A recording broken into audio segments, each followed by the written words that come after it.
মৌসুমীর সংসারে সবাইকে জানাই স্বাগত। শুভ সকালের অনেক শুভেচ্ছা, অনেক ভালোবাসা। আশা করি আপনারা সবাই ভালো আছেন। তো দেখুন, সেদিন যে পানিহাটে গেছিলাম, পানিহাটে গঙ্গায় মেয়েকে নিয়ে তারই একটা দৃশ্য তুলে ধরলাম। কি ভালো লাগছে তাই না? যদিও এটা সূর্যাস্ত যাবার সময় দৃশ্য, সকালের নয়। তাও ভাবলাম আজকের ব্লগটা এটা দিয়ে শুরু করি, আপনাদের ভালো লাগবে আর আমারও মনটা ভালো লাগছে। আর কালুর তো শরীরটা এখন একটু ভালো আছে, তো ওকে ওষুধ খাওয়ানো আর বারবার ওকে একটু টাইম দিচ্ছি, তো ওই জন্য বেশি ভিডিও নিতে পারছি না। যা গরম পড়েছে, আর আমাদের ঘর তো টিনের, আর এদিকে একতলা দাঁড়ান প্রচণ্ড গরম। তো একটু শরীর ঠান্ডা রাখার জন্য লস্যি বানিয়ে নিচ্ছি।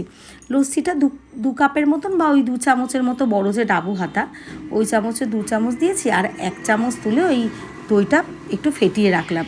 এটা এলাচ থেতো দিলাম, 2টো বরফ দিলাম, চিনি দিলাম, লবণ দিলাম। তারপরে ব্লেন্ড করে একটা গ্লাসের মধ্যে আবার একটু বরফ দিয়ে ওপরে কিন্তু জিরে গুঁড়ো করে রেখেছিলাম ভেজে 1 ফোঁটা, চাট মশলা 1 ফোঁটা আর বিট লবণ। খেতে কিন্তু ভীষণ ভালো। আর ওই যে ওপরে যে সরের মতন, মানে ওটা তো আমি তো কেনা দই নয় যে ওপরে মালাই বা সরটা পাবো, ওই জন্য ওটা বানিয়ে ওইভাবে দিয়েছিলাম। সত্যি বলছি, খেতে ভীষণ ভালো হয়েছিল। আর বানানোটাও কিন্তু খুবই সহজ।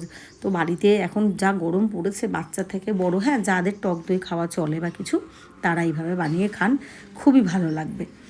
তো এবার দেখুন, আমার কালু সোনাকে একটু আদর করছি, বললাম না, বারবার ওর দিকে একটু ধ্যান দিচ্ছি। আর কি মনের মধ্যে একটা চিন্তা কাজ করছে যে ও নিঃশ্বাস নিচ্ছে তো, ভালো আছে তো। ওকে এখন ওষুধ খাইয়ে দিয়েছি, তো ওই জন্য একটু ঘুমাচ্ছে। আমি ওর গায়ে একটু হাত বুলি দিচ্ছি। আসলে আমি ভয়ই পাই ওকে, ও যখন ঘুমায় তখনই আমি একটু ওকে আদর করি। আমার ইচ্ছা করে ওকে একটু আদর করতে, কিন্তু আমি ভয় পাই বলে সবসময় আদর করতেও পারি না। আর যখন একটু ঘুমায় তখন আমি প্রায় ওকে আস্তে আস্তে একটু গায়ে হাত বুলিয়ে দিই। দেখি, ভাবছি কি একদিন একটু স্নান করিয়ে দেবো।